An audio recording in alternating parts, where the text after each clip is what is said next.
Yes, that title is not a lie. SAO Alternative is good. Or at least I think so. What are you talking about blasphemy? Hey, put down those pitchforks! Look, just hear me out.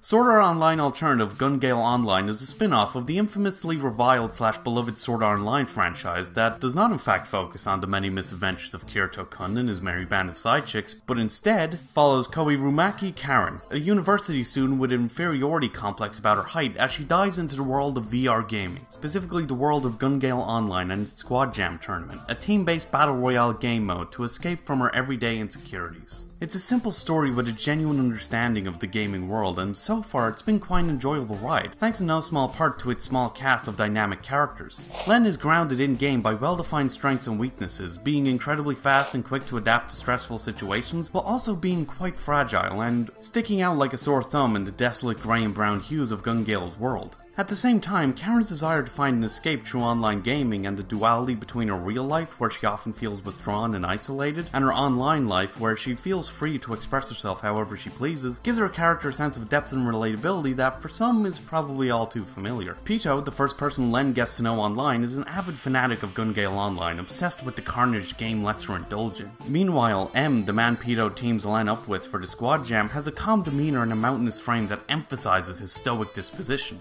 The show's characters are interesting and distinct, and their personalities bounce off of and reflect each other naturally, in a way that's just fun to see play out, whether they're hanging out and joking around, or massacring their enemies with no remorse.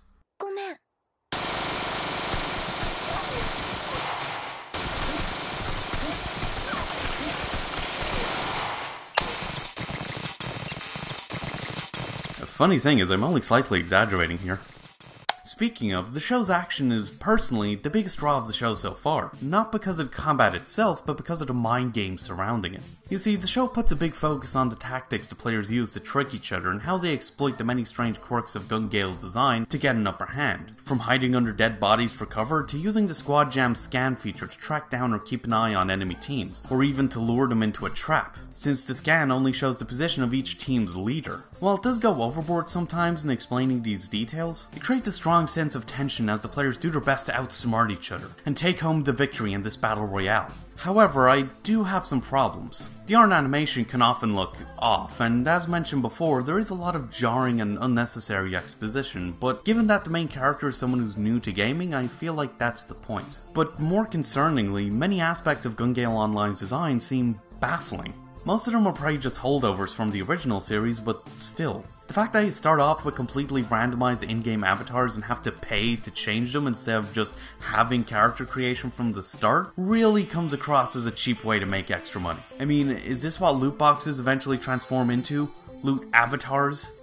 Why does it feel like that's already a thing? There's also a lot of potential for abuse with the way the Squad Jam tournament has been set up, with how players are able to bring custom items and gear into it, meaning that without some sort of system to balance things out, a high-level player could give themselves an unfair advantage by bringing in a high-level weapon and just picking off all the lower-level players, skill be damned.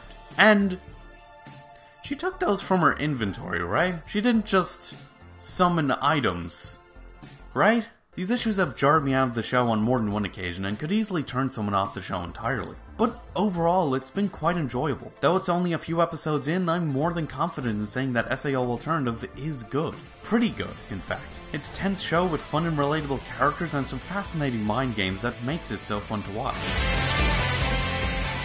And yeah, those are my thoughts. Let me know what you think. If you agree, disagree, how you feel about SAO in general. I just kinda thought it was meh. If you also think it's ironic that this anime about a Battle Royale style game mode has been released just as Battle Royale games have boomed in popularity, probably not a coincidence in retrospect, etc. And thanks for watching. If you enjoyed this and want to see more, check out my last video where I break down American Gods and its approach to world building. Or check out my video on Minute where I explain why it's so fun to play in a minute. And don't forget to like, comment, share, and of course, subscribe to come fly with me.